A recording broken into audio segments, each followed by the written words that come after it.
We've got Sid here from Romantica Beds in the studio today. Sid, I think this is our second podcast. Welcome back. Yes, second podcast together, but we've done others. We have done others. With your help. So it's brilliant to be here and, in front of the cameras rather than our normal chats over lunch or wherever. So, looking forward to it. Should be good. So, where do we start? Well, why don't we talk about events? Why don't we talk about accomplishments? We can do, yeah. What do you think your biggest... So how long have you had your business for? The business started in 2005. Okay. So it is 21 years this year. Okay. I kind of became more hands-on in 2008. Right. So that's when I was 100% involved, and that was the last time I had a life. But that's about it. It is hard, isn't it? It is very hard when you've got a family, you've got a team, you've got an operation, you're running a business. There's a lot of things to juggle, and I think we all live in this world of trying to find what we class as the perfect balance. But I think the reality is it's almost like searching for a never-ending thing, because there's no such thing as balance, right? See, the thing is, the one thing that we're always searching for is time. Yeah. Time for everything, right? Okay, time to fit in that meeting, time to take the kids out, time to go to the gym, time to chill out, trying to just find that time when you're running a business is near enough impossible, because you're always chasing your tail, because it's always about the next deal. It's always about that customer service. It's always about the things that, even when you're sitting with your kids, it's, oh yeah, you know what, I forgot to ring that person. I forgot this and I forgot that. It's in the back of your mind. It's always there. And time is the most important thing. But then you realize as you go through life, through business and so on, then you start prioritizing, and you start prioritizing, that's when you get to the point where you think, right, okay, then you're actually using your time properly, and for the right things. But you do miss, what I miss most of all is, some of the things that I should be doing with the kids. Yeah. I'm at work. So that is something but you can't get that back, but then you're doing it all for your family anyway, so. Yeah, it's hard, isn't it? It's prioritization. It's which bit, isn't it? yeah. And you've got to prioritize when. That is the hard bit of when you're trying to run a business, a successful business. If you go the other way, where you think it's all about you and your priority number one, right from the word go, and the business is secondary, you won't run a successful business. No. So that is you have to find a happy medium, which is very difficult. That's what I'm trying to say. But people buy from people, and people work with people, and the more they know the human side of you, they're more likely to actually engage with you in a business form as well. And I think we need to show people that now. Everything's so ruthless these days. Everything's very clinical, and people just forget about stuff like that. And it's important to put value on that. And I want to run my business in a way which reflects my image as a person. Yeah. And if I was to do these kind of things in my personal life, I want my business to do it as well. So that's why I do these things. Yeah, so it's almost like the business becomes a vehicle or an extension of your value system. So the values that you instill personally, that you have within your kind of personal persona, you then apply to the business, and then use that as a vehicle to then, go on all these endeavours and get involved. Yeah, and I've met many, brilliant people that are now really good friends, really good friends because of it. So, and that's the pleasing thing when you get that as well. If you're running a business, okay, then, it's all about the profit and loss and so on and everything, and the money that you bring in. But the friendships that you make, the people that you meet, the doors that are opened because of that, that gives me more of a thrill, because, I'm very much a people's person, and the other thing of it is if I don't like somebody, then, it's a switch off. It's a total switch off. Yeah. It doesn't matter how much of they might potentially give a lot of business, I find it very, very difficult to work with people like that. I would say no, forget it, because I'd always be questioning them in my head. So I'd rather not bother with them. Do you think those people are easier to spot? Because I've had my business now for 14 years. So I still very much think, though, every day's a learning day. Like, you do, every day you learn, you meet different people, and, you don't always get things right. You make mistakes. You have to hold up and take accountability. Sometimes you've got to apologise. Yeah. You don't have all the answers. There's no direct playbook on how to run and scale your exact business. Yes, you can learn from other people and pick different things to use. Yeah. But I was going somewhere with that and I've forgotten my thread. You forgot, but I'll carry on because I kind of get it right.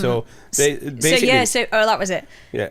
So how do you spot the people then that you learn from that are going to kind of help you and be supportive versus the ones who don't? And do you think now, 21 years in, those people are easier to spot, or do you think they're still sometimes hiding in plain sight? I think both type of people are very difficult to spot. Right. Okay. So, on your phone you have a favourites list. For someone to get onto my favourites list, it takes, it's a lot. So basically, to get on there, I have to trust you. We should see Sid's favourite list. Right. Who's on there? Because at the end of the day, there are loads of people that are very close to me that are not on there. Right. Okay. And the reason being is to jump into there, it takes a huge I love effort, this. I have like 0 favourites on my list. I don't even use that as a feature. No, but the thing is, it's like, there are times where I sit and say, right, okay, then I seem to be ringing this person quite often now and so on and everything like that. I see. So you favourite them. Should I favourite them or should I not? Right. And then I look at, I weigh up the pros and cons based on that. Wow. And then it's like, no, not yet. Not yet. Right. Okay. I need to know a little bit more. And that is the same in life. That's the same in business. When you first make contact with anybody, when you employ somebody and so on, you're always going to get hurt by the people that you are the closest to. That is a given. The people that you give more to are the ones that are going to hurt you, because the other people can't, because you don't care as much. So that's always going to happen. Yeah, whether that's I see what you mean. whether that's work, whether that's home, because you're vested in that. You're vested in that people. When we talk about people at work, for instance, you could have taken somebody on, like we've done it many times, where we've taken somebody on and we've trained them up from scratch. They've known nothing, and then gone all the way up, and then 10 years later they go, right, okay, then we're setting up our own business, or we're going somewhere else, and you're like, what? I've done everything for you. How can you even think about doing this? But we're all living our life. This is our first time. This is the first time I've been 51 years old. I don't know what it's like to be a 51-year-old. I've got no experience of it. Yeah. So these people have no experience of it either, when they're 20, 21, 25, 40, whatever, when suddenly they get their moment where they think, oh, I need to do something with myself. You can't control that. You can't control people in that sense. You can just put them in the best environment that you can, and then make it work while you can, and then one day it's inevitable that things will change, and then you just have to accept that. What do you think has been your biggest single accomplishment today in your business? Like, if you could pick one or two like major standout moments, what would they? The biggest I would say is changing direction. There's 2 of them really, right? But one of them was coming on board when the business was actually on a downer right from the word go, and saving it at that point. Yeah. Very proud of the fact that we still have the same suppliers. We never knocked anybody. We never went into administration. We never, had a Phoenix company that, we started up because of it. We've always been Romantica Beds. We've never changed that. And we've, as a company, as a whole, fellow directors, shareholders, we're very proud of that fact that, we've kept them relationships all the way through and never knocked anyone. Yeah, that's good. That for me, over so many years, where you see it around you, it's easy. There's an easy way out, but it depends on your ethics, doesn't it? It depends on how you are as a person. The easy way out being someone just shuts the company down and sets up the next day on a different name, and then clears all clean the debt. Slate and so on and everything like that. And I never wanted to do that. I didn't want to be able to. I wouldn't be able to look people in the face if I did that. the next day. It's not the way I work. That I would say is probably the biggest achievement. And the other one would be when we changed tack in 2019, and the sensory range was born. So that was our first venture where it basically Romantica stopped becoming a bed and a mattress manufacturer, and it started becoming a sleep manufacturer. It started concentrating on people lying on a bed, having to lie how they felt. That's why it was called the sensory range. Yes, because it's all about touch and feel. Yeah, and how we wanted. My idea was that I wanted people to lie on the bed on the mattress in the showroom and go, "Ooh, that's nice. I don't want to get up. I can sleep here." That was basically it. And we started that in 2019 when we launched it. That was big moment, because that's then centers on what we've done after that, because we've always been thinking outside the box a little bit, and that's not outside the box, it's actually what you should be doing as a bed manufacturer. You're supposed to be providing people with better sleep. How can we get them to sleep better? Because sleep health, people don't talk about it. They don't talk about it enough, because it's vital to our well-being more than many things, so that changing that our narrative as well, and how we think and why sleep health is important, that's the next big, they're the two big achievements in my head. How do you think you keep learning? Because you strike me as someone, and I think that's maybe some of the reason for us kind of connecting, because we met a long time ago at a charity event, and I think you were doing a vox pop that I was filming, or as I had a crew member filming, and we just had a really natural, like, high energy conversation. And I thought you seem like a really open person. You've got really good ideas, and just someone that naturally that I would connect with. And I think that was kind of the birth really of our, working relationship and working together, and, subsequent friendship that's obviously then blossomed throughout that working relationship. How would you say that you always kind of keep learning? Is it about, making those connections and meeting people? Is it about having an open mind? Or is it about, some of the stuff that you've been doing, as you said, through the business with the values, and putting yourselves in those situations and those communities where you're somewhat outside your comfort zone, but then it's going to give you something, an experience or some insights? How do you learn? I think my personality, does that. And the reason is because you have to wake up every day and you have to be accessible. And the way I mean you have to be accessible is you have to be willing to learn, because a lot of people and a lot of businesses, because they're the directors or the owners and so on and everything, they think they know everything if they've got to a certain point. Yeah. They're not, I learn from my 13-year-old even now, when he comes home from school, and I've got no issues with that. A lot of people would, they don't know, well, why should I do this, Dad? Or because I'm your dad. No, that's not the reason why you should do this. You need to explain to them why they should do something, right? And that's the difference. But I kind of look at it as, I wake up and I think, right, I'm going to learn something today. I don't know where or when. I don't kind of like, but it is all about people. And more open you are with people when it comes to even people that you find, they might be numpties, but they can give you a nugget here and there, so you have to be open to that. And I am, and the other thing is, now I learn off podcasts, so things have changed. The podcasts are great. They're amazing. And again, you take a little tiny bit from something, and that might make you change a certain habit or a certain process the day after. And it could be something very, very simple and very little, but then when you do it the next day, you feel a sense of achievement. You do, and it can only be like a 2-minute thing that you've changed in the morning, as to not picking up your phone the first thing that you do when you wake up in the morning, going straight to the bathroom, not not taking your phone to the bathroom, as some people I don't do that. right? Yeah, well, some people do that and they sit there on the phone. So, they've done their business and then they're still sat in the toilet for another 20 minutes. Yeah. Or 10 minutes on their phone. I think that's a boy thing, I'll be honest. I might get slammed for that, but... Yeah. We did a survey in the office and I think all the girls were like, no. And all the boys were like, maybe, yeah, maybe. But the thing is, we've talked about beforehand, we've talked about time. Yeah. So Use once you've made maybe. that commitment to taking your phone into the toilet, you're wasting that next 10 minutes sat there doing. Or you're learning in that 10 minutes, depending on what you're looking at. I would say no, it's less learning there.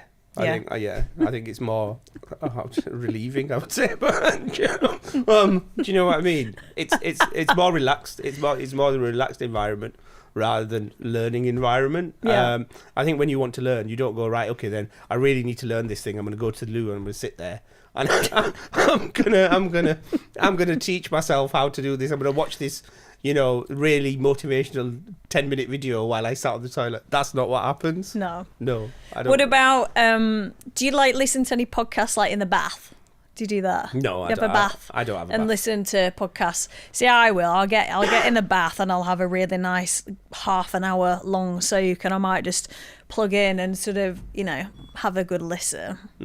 It's quite no, that's not me. That's a good idea, but relaxing and learning. I don't find sitting in the bath relaxing. Do you know? Right, so I never do it. I have showers. That's it. I don't like baths.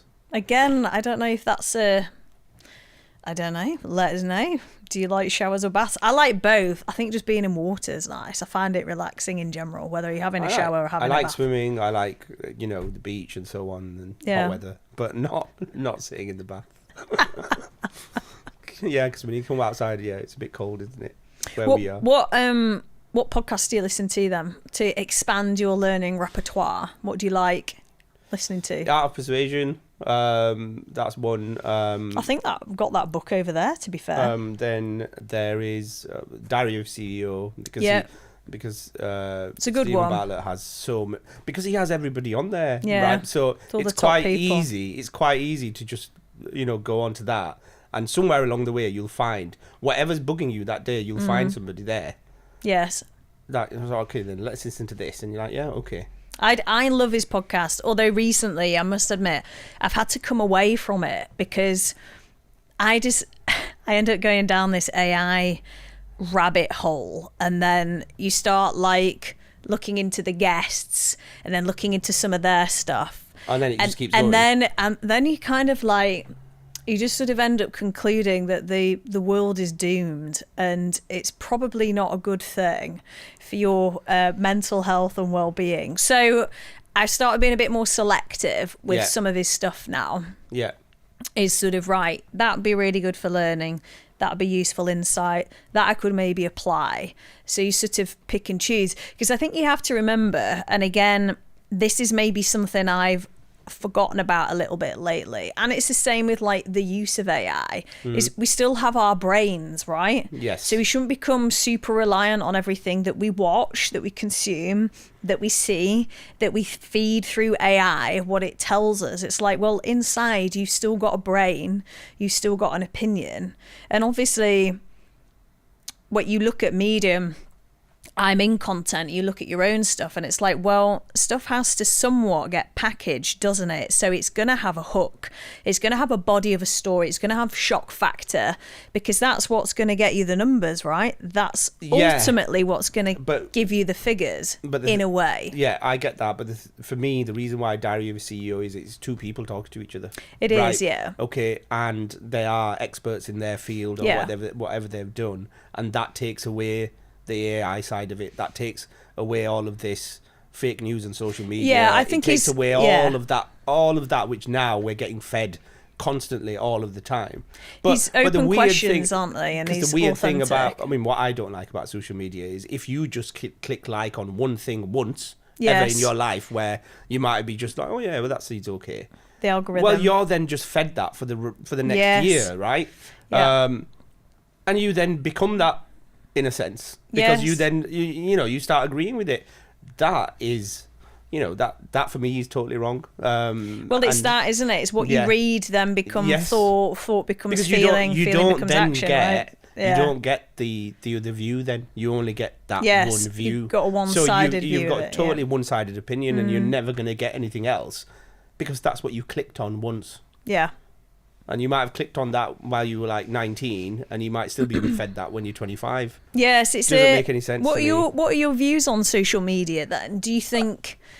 I mean, obviously you're in business, so you understand that it's a tool, right? And it's the same for me here in a way that yes, these conversations are nice to do, but we're doing them because, I guess, of our work and our commitment around our work in that sense. So it's you're kind of using that platform. We're also doing it because people like us need to be heard.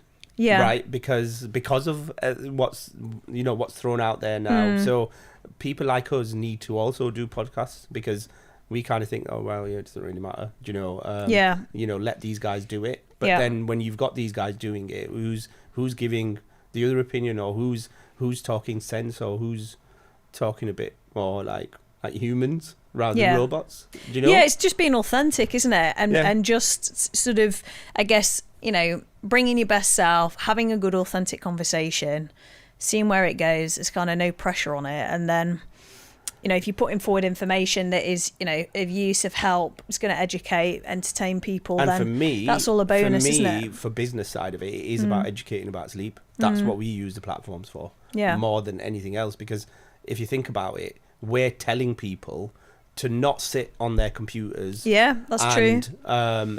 Just click a button and order a mattress, and it delivers, and that's it.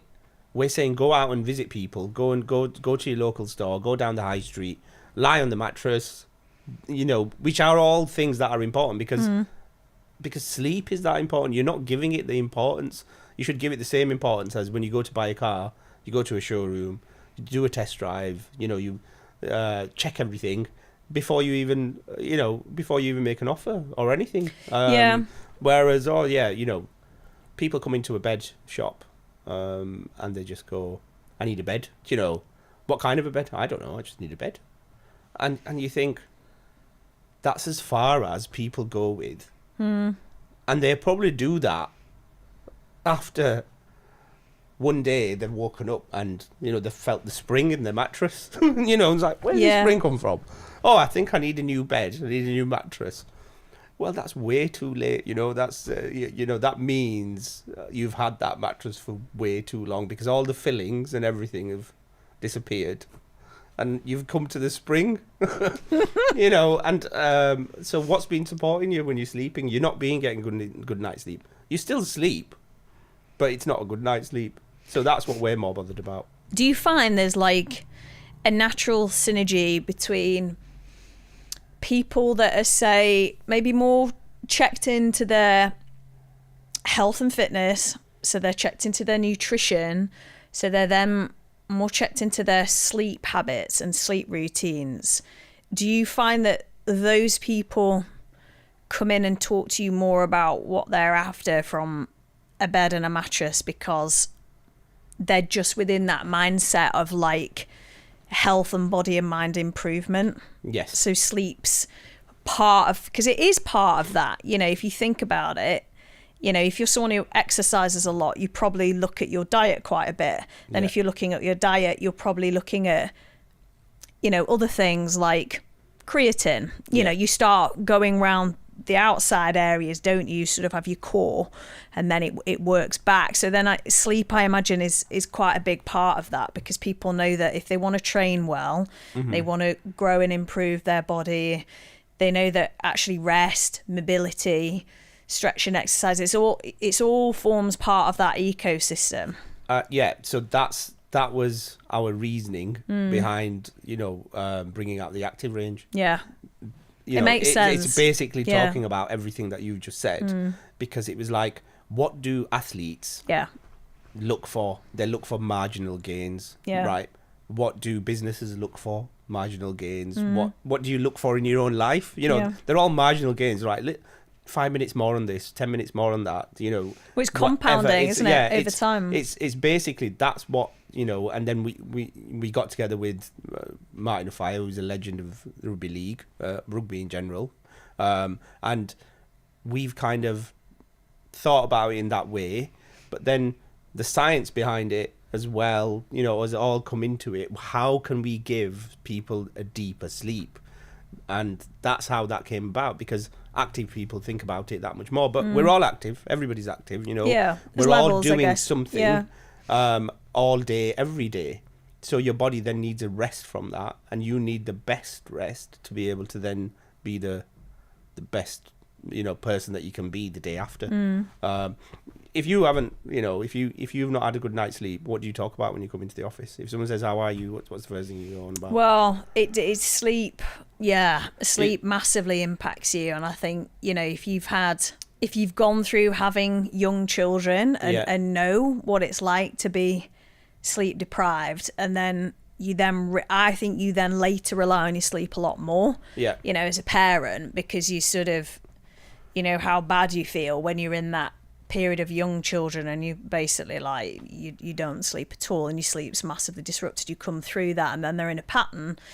I do find that you sort of you do become very reliant on getting those hours in. I think everyone needs different hours. I used to think that I needed 8 hours every night, and actually I don't think I do. I think I can have slightly less than that. I think I need about 7 as my sweet spot. Okay. I can function on 6. Yeah. Anything under that makes me feel unwell.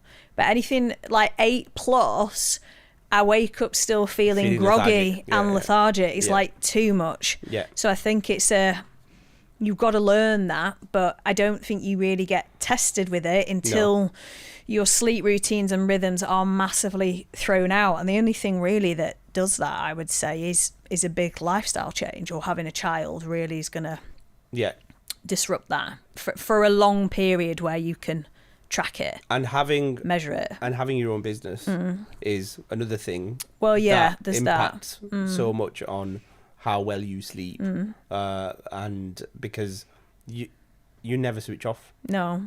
So you're always thinking about it. You're thinking about the next day. You're thinking about business. How are you going to grow it? What you're going to do with it? Where you want to be in 5 years? You know, how much less work you want to do? How are you going to delegate, but you never do? Those It's kind difficult. of things. I think my sleep routine at night is quite good, because I think I actually get into bed and I fall asleep fairly quickly. Okay. And then I am asleep. Like there aren't many times where I wake up in the night and I'm lying in bed thinking and worrying and kind of doing that. There are occasions when I think when you're under acute stress, you have little chapters where you do that. But I don't know. I think I'm just at an age where, fortunately, my sleep hasn't been disrupted yet hormonally. That's probably coming next, so I'll have that to look forward to. But on the other side of it, I think so busy, literally so tired, I sort of fall into a coma and I'm gone. That's it. No, but that's brilliant. If you can do that, that's brilliant. But exercise is the number one for that. Yeah. If I've not exercised, and I think it takes longer for me to get to sleep, or I don't sleep as well. Oh, the type of food you've eaten, does that make a difference? I don't know. Caffeine, I think, does. Yeah. Food, caffeine not so for much, me, but never used to, but over the last few years, if I have caffeine after like 2:30 in the afternoon, it has an impact on my sleep. No doubt. It's meant to be 8 hours, isn't it? It's about an 8 hour shelf life, or whatever they call it. But any time after that, Half-life. after then it's like I'm there, awake. Yeah. Midnight, going, why am I still awake? I have no idea, but you know, I was like, I had that coffee or I had that tea, and that's normally the problem. Yeah, I mean, how important do you think it is to have people around you that genuinely are, you know, invested in you in a supportive way, in a genuine way in which they care, you know? I found that over time, you kind of, all of the people that I end up working with now are all, in a sense, shareholders in my business. That's a nice way of looking at it. They're actually vested in it because we've, like, you know, with you guys, our social media journey started with you guys in the first place. You know, we've been doing it for, I don't know how long now. It's been 8-9 years. Has it been that long? Something like that. I was thinking like 4 or 5. Time flies when you're having fun. Oh, Sid. yeah, there you go. Right, that's what happens, yeah. Is it that long? It's something like that. We must have met. It was before COVID. It was before COVID, and it was when we were in the other office that we met. So yes, Yeah, it was before COVID. You're right. Yeah, So so it's about 8 years It's at got to be least. about 8 years. Yeah. It's about 8 years. And it was seeing you doing, making the Vox Pops, doing the thing for the wellbeing room, wasn't it? Yeah. And so on. And I thought, okay, let's give this a go and see what happens. And that's where it started from. Yeah. I've got this idea of a video, and it was that first video that we did was It was a the date. blind date. The blind date, yeah. On a date with a mattress. That's where we started. And since then, we've gone from just trying to like make an advert to educating people about sleep, educating people about mattresses, and doing so many different things. There's so many elements that have come into it. But that's only because you're a trusted partner, in this, in this business, in our business. And I'm able to like just pick up the phone and say, right, what do you think about this? Can we go down this? You know what I mean? And it's like, yeah, well, actually, yeah. Or let's look at a different idea and so on. And the team as well that you've put together, they're like David and Byron and so on, because we now get on with them really well. We can do the same with them and say, right, okay, then, and like, yeah, let's do this, let's do that. And we've done loads of filming for at events and at the charity events even, and it's all added into our story. It's actually telling our story, isn't it? We've gone on a journey, haven't we, really? And I think the nice thing for us is where it started and where we've evolved to now.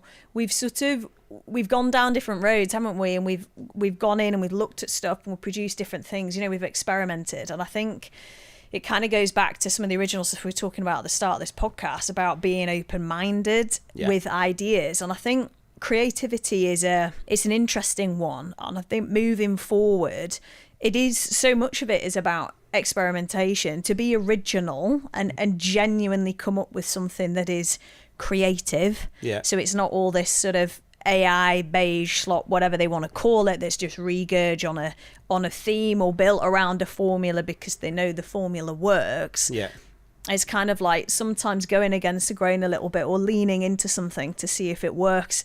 I think that's what keeps it fresh, and it's what keeps it human, raw, authentic, genuine. And that's going to be really important moving forward for content and for businesses, because it is about telling those stories, because ultimately it's back down to human connection. Exactly. And humans connect with other humans, and that's generally done through a vehicle of telling stories. It's like the oldest format that we have. You go back to like caveman times and the drawings on the wall. It's all storytelling. Exactly. Sitting around the campfire, it's all storytelling. That's where that has been our evolution as a race over however many years. And it's all about if you help my business and I help your business, we're both going to thrive, right? Yeah, of course, yeah. And then if we get somebody else in who's like-minded and we help them and they help us, it's going to work. If you're looking at yourself more so only, it'll work up to a certain extent. And then, I'd be like, right, okay, see you later, right? Because it works better when both people win. And we definitely have, I think we both won over the 8 years. I think we've both learnt off each other, off our businesses, and also ideas, because you come across different people, different businesses. I come across different people, and when we sit down and we just have a chat and we talk about, right, well, yeah, they came up with this idea, or they said this, or they did that, and one of them things just, it can turn from just that one thought into something that actually ends up being a video or a post or even changing your outlook as to which way your business should be going. So I think it's always important to keep talking. It's problem solving too, isn't it? Because I know we've chatted over the years, where you've had a problem or I've had a problem. We've shared that. We've come up with different aspects on how to do that. Because I think running a business is largely, it is quite a lonely place when you're leading, and I think there's quite a lot of there's a lot of responsibility on you. You're leading a team, so it's all of the team and you care for all of your team and their welfare and their lives, and then everyone's turning up to work to also do a job. Yes. So then you're building the culture of the business and making sure that the value goes in, and that's shared around it. And it's quite a difficult place to be at times, because you set goals, you have an agenda you want to keep pushing, because that then brings about benefits for everyone, right? It's about making a pie bigger, so then you've got bigger slices of that pie, right? And then everyone kind of benefits from that. So, the business has always got to have a priority and focus, but then it is the people around you. So I think it is good when you can chat to other like-minded individuals, other people that run businesses, because you share in so many of the common, constraints, problems, frustrations, things that go well, things that don't. Yeah. And it is a good way of problem solving, because more often than not, even though if you're maybe in slightly different sectors or industries, you've probably over those years come across a similar type of thing before. Yeah. So you'll just have an interesting mindset or a way or an idea to work around that thing. Or have you tried this, or have you looked at it from this perspective, because you've gone on that journey and you've learned that you've got more tools in your toolbox, right? So then you can share that with other people that then come across a similar fork in the road maybe, or whatever it is. And the other side of that would be, if it's not broke, don't fix it. Yeah. Right. Whereas you can go too far, where you kind of like just go off on one and kind of go, I'm going to change this, I'm going to do that, I'm going to do that. Experience does count for stuff. So where if you've got experienced people and they're telling you certain things, sometimes you have to like just stop and listen and kind of go, I would agree. Okay. Yeah, I'm trying to like reinvent the wheel here. Right.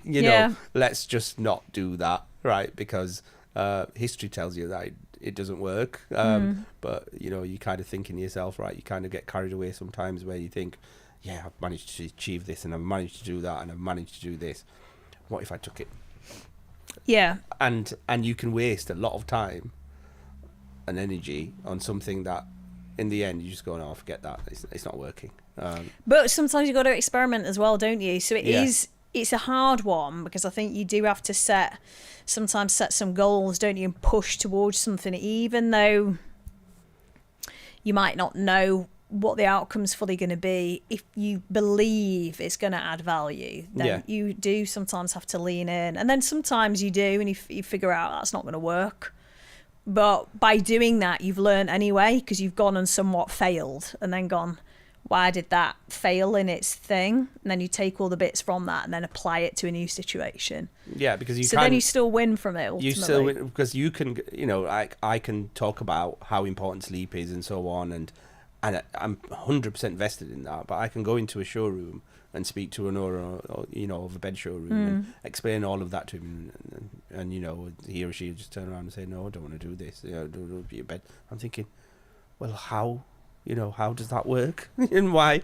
This is like brilliant, but you can't get too despondent when people do that as well. Because if your reasoning behind why you're doing it is sound, which is we're trying to educate people on sleep health, then you've still done it right. So even if that guy then goes and sells somebody else's bed by using what you've told him and said, right, how important is sleep, you've still done it. Yeah. You might have not sold your product, but you've still educated. And I think that's really important. And that's it. And everyone has their own opinions, don't they? So you're not going to win everyone over. I think you do learn in business over the years to have you grow a thick skin. Yes. And I remember a long, long time ago, it was Amanda who worked for me. She gave me this saying, and it was SW, SW, SW, SW. And I was like, what is that? And I remember printing it out and putting it up once on my, my mood inspiration board. Yeah. And it's some will, some won't, so what, someone's waiting. And it is a very... That's brilliant, isn't it? Good way of sort of evaluating that thing, because it's exactly what you've just said. In yourself, you're putting something forward, or your best foot forward in something that you believe in. Yeah, some people will go along with that, and some won't, but it doesn't really matter if they don't. Yes. Because then there's other people to go out and talk to and educate and spend time with, and it just sort of reminds you that you've just got to learn to let things go and not stew on them, because it's just wasted energy at the end of the day. And every day, we are all human. Yeah, every day is a reset, right? We are all, so because we're all human, we're all on our own journeys. So if we carry on our own journeys, you can't really say to somebody else, "Oh, well, why don't you understand what I'm going on about?" Well, maybe they might understand in a year's time, or 6 months, or whatever. It's true. Or on their deathbed, but on a bed. Hopefully. If you're lying there on your deathbed, you probably don't need to change your mattress, do you? No, but you should have done. Oh no, you're not going to put this bit in. This joke, right? But anyway, that is one way to end a podcast. Yeah. How do we summarise the ending so we don't use deathbed? You're lying there on your deathbed. No. To be fair, though, genuinely though, people at that stage, it is a true time of reflection, isn't it? It is definitely. When you lying there at the end, it is, I guess, it is, you reflect on everything in your life, what you've done, what you're proud of, what you regret, what you would change. Yes. And I think that's why. But I think that's what you should do every day. Yes. You should actually do, right, okay, then what did I do yesterday, which I was proud of, which I'm happy with. What did I do wrong? Did I treat, who did I treat well? Who didn't I treat well? And what will I do differently today? And if you do that every day, you're ahead, aren't you? Yeah. Right? Because you don't want to wait until you are on your deathbed. No, you don't. To do that, because you're not going to be able to do anything about it. Here, you can do something about it. So change your mattress.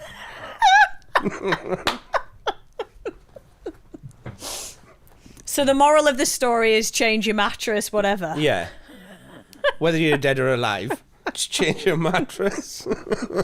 I always enjoy our chats. It's always great catching up. And we're doing this on camera now, but this is a very authentic chat between us, that we'll go off and have lunch, or we'll go on the golf course sometimes and we'll have this chat. So it's nice just to sort of put it on camera, really, and just capture a few thoughts. It's always good to catch up and share ideas, and bounce ideas as well, because you never know what kind of comes out. No, we have done that. I mean, and you have definitely opened my eyes with regards to what was possible, because in our industry there isn't a lot of this. There's not as much education that there should be, and so on. And all what we've done with you has given us the platform to be able to educate.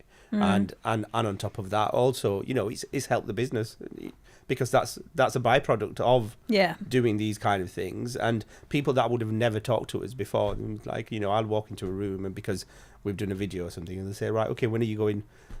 Are you going to Hollywood? Or are you going to Bollywood? Right, where are you going? And I'm like, what? So you did that video and so on, and it starts a conversation. Yeah. And everything happens with the start of a conversation, doesn't it? It does. Yeah. It does, and I think you just got to be good at communicating, willing to put yourself out there, not, having too many expectations of anything. Yeah. Keeping an open mind, and, just sort of seeing what happens, really, because I think there's opportunities everywhere, and sometimes it's in those moments where it is just turning up and putting yourself into situations. You're not actually proactively trying to find the thing. But you have to keep going. You do. Right? You've got to be consistent. But I think it finds you, doesn't it? And even if it's small steps, it's still steps. Yeah. And a lot of people kind of give up a bit too soon. They need to keep going. And we have for the last 8 years, where we've collaborated. Yeah. And hopefully we'll carry on doing that, which we will, 100%. Well, look, it's been great chatting to you, Sid. Thanks so much for coming in. No, it's been brilliant. It always is. It always is. It always is brilliant.